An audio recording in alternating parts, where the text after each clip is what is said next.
کے بعد ہمارے سامنے 8 صفات بیان کی گئی ہیں ان لوگوں کی جو اولو الالباب ہیں، یعنی کہ عقل مند ہیں، جو اللہ کی نظر میں عقل مند ہیں۔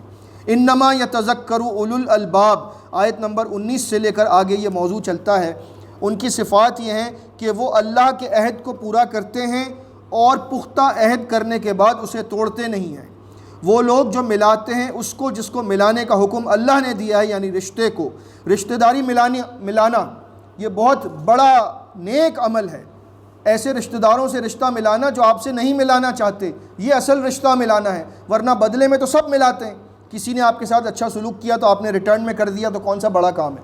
لیکن جو رشتہ دار آپ کے ساتھ بدسلوکی کرتے ہیں، آپ کے ساتھ ظلم کیا ہے، آپ کو برا بھلا کہا ہے، آپ سے قطع تعلق ہی کرتے ہیں، آپ ان سے جا کر ہاتھ ملائیں، آپ ان سے جا کر کہیں مجھے تجھ سے کوئی لالچ نہیں ہے، میں اللہ کی رضا کے لیے آیا ہوں، کیونکہ اللہ نے رشتے سے فرمایا ہے کہ جو تجھے ملائے گا میں اسے اپنے ساتھ ملاؤں گا، جو تجھے توڑے گا یا کاٹے گا میں اسے کاٹ کر رکھ دوں گا۔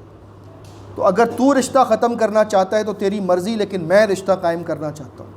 تو یہ بہت بڑی خوبی ہے ایمان والوں کی کہ وہ رشتہ ملاتے ہیں۔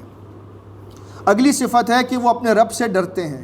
اس کے بعد ہے کہ وہ برے حساب سے ڈرتے ہیں، یعنی انہیں ڈر لگتا ہے اس بات سے کہ اللہ کے پاس پہنچ کر کہیں ہمارا حساب کتاب ایسا نہ ہو کہ ہمیں جہنم میں جانا پڑ جائے۔ اس پیشی سے ڈرنا یہ ایمان والوں کی بہت بڑی نشانی ہے۔ پھر فرمایا وہ صبر کرتے ہیں اپنے رب کی رضا کے لیے اور نماز پابندی سے قائم کرتے ہیں، اور جو ہم نے رزق ان کو دیا ہے اس میں سے خرچ کرتے ہیں، اعلانیہ بھی اور پوشیدہ بھی۔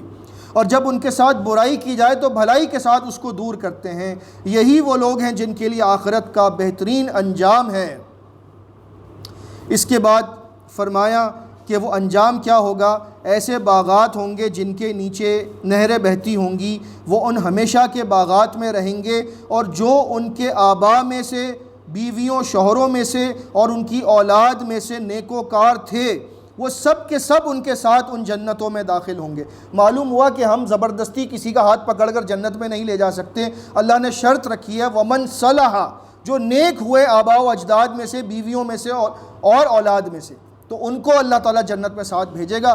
ورنہ کسی کا بس نہیں چلتا کہ میں کہوں جی میں حافظ قرآن ہوں، میں عالم دین ہوں، میں نے اتنی تہجد پڑھی ہے تو لہٰذا میری بیوی کو میرے ساتھ بھیجا جائے، میرے بیٹے کو بھیجا جائے، میرے والد کو بھیجا جائے۔ ایسا کوئی سلسلہ نہیں ہے۔ اپنی نیکیوں کے بلبوتے پر اللہ کی رحمت سے لوگ جنت میں جائیں گے انشاءاللہ تعالی۔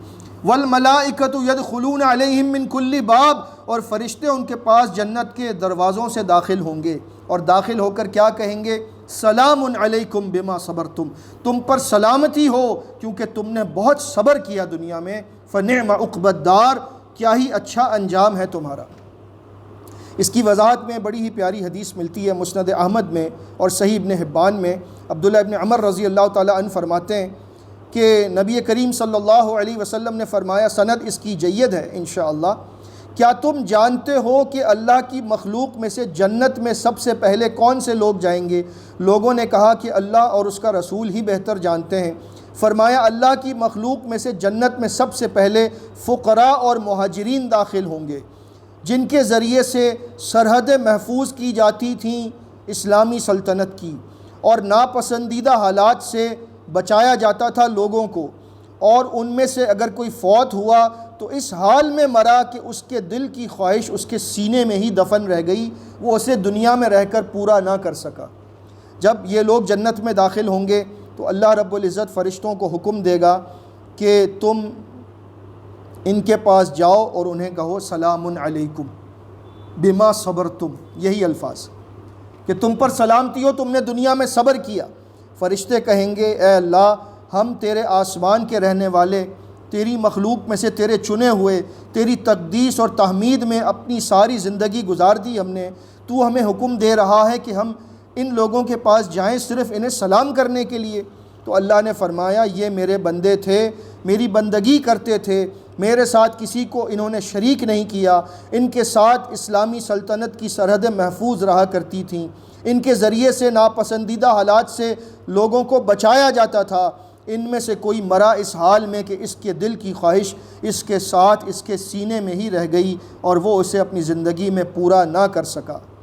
چنانچہ فرشتے ان کے پاس آئیں گے ہر دروازے سے جنت کے، اور انہیں کہیں گے سلام علیکم بما صبرتم فنعم عقبی الدار۔ تو ہمارے ساتھ زندگی میں یہ بہت ہوتا ہے کہ ہم میں سے کوئی کسی ایسی بیماری سے تکلیف میں ہے جو ختم ہونے کا نام نہیں لیتی، کوئی ایسی مفلسی یا غربت میں ہے جو ختم ہونے کا نام نہیں لیتی، کسی کو اپنے بچوں کے سلسلے میں ایسی تکلیف ہے جو ختم ہونے کا نام نہیں لیتی، کسی کو روزگار کی ایسی تکلیف ہے جو مسئلہ حل ہو کر نہیں دیتا۔ تو ایسے تمام لوگ جو ان خواہشات کو سینے میں رکھتے ہیں، اللہ سے دعائیں مانگتے ہیں، لیکن ان کو دعاؤں کی قبولیت نظر نہیں آتی، تو وہ مایوس نہ ہوں۔ اللہ سننے والا ہے، ضرور دے گا انشاءاللہ جب وقت ہوگا۔ لیکن اگر ایسا بھی ہو جائے کہ زندگی میں وہ خواہش پوری نہ ہو اور اللہ کے پاس ایسے ہی پہنچ گئے، تو دیکھیے اللہ نے کتنا بہترین ٹھکانہ رکھا ہے کہ جنت میں جانے والوں میں سب سے پہلے یہ لوگ داخل ہوں گے، اور اللہ کے فرشتے ان کے پاس آ کر انہیں خصوصی طور پر سلام پیش کریں گے انشاءاللہ تعالی۔ اس کے بعد صفات دی گئی ہیں 3 ان لوگوں کی جن کا ٹھکانہ جہنم ہے۔ یہ وہ لوگ ہیں جو اللہ کے عہد کو توڑتے ہیں، اور یہ وہ لوگ ہیں جو رشتہ داری کو قطع کرتے ہیں، رشتہ توڑتے ہیں، ملاتے نہیں ہیں۔ کوئی رشتہ ملانے والا آ بھی جائے تو اس کو بھی دھکے دے کر نکال دیتے ہیں کہ خبردار میرے گھر میں نہ آیا کرو۔ رشتہ ختم کرنے والوں کا اللہ نے کیا انجام رکھا ہے؟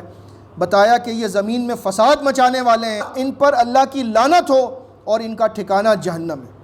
لیکن یہ دنیا دار ہیں، سمجھتے ہیں کہ ہمارے پاس مال بہت ہے۔ اللہ نے فرمایا اللہ جس کے لیے چاہے مال کو بڑھا دے، جس کے لیے چاہے کم کر دے۔ یہ دنیا کی زندگی پر خوش ہوتے ہیں تو خوش ہوتے رہیں، انہیں کیا معلوم کہ آخرت کے مقابلے میں دنیا کی زندگی تو بہت تھوڑی ہے۔ اللہ نے فرمایا کہ ایمان والوں کے لیے اصل اطمینان تو اللہ کے ذکر کے ساتھ ہے۔ خبردار ہو جاؤ کہ اللہ کے ذکر سے ہی دلوں کو اطمینان ملتا ہے۔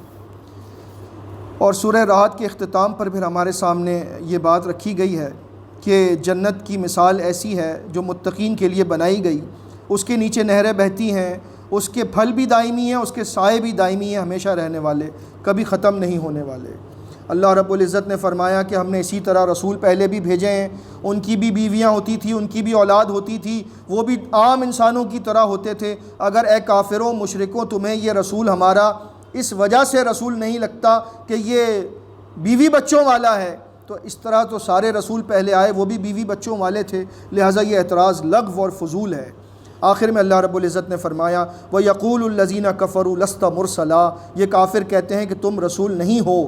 قُلْ كَفَىٰ بِاللَّهِ شَهِيدًا بَيْنِي وَبَيْنَكُمْ، کہہ دیجئے کہ اس بات کی گواہی کے لیے تو اللہ ہی کافی ہے میرے اور تمہارے درمیان۔ وَمَنْ عِنْدَهُ عِلْمُ الْكِتَابِ، اور وہ لوگ بھی گواہی کے لیے کافی ہیں جن کے پاس کتاب کا علم ہے۔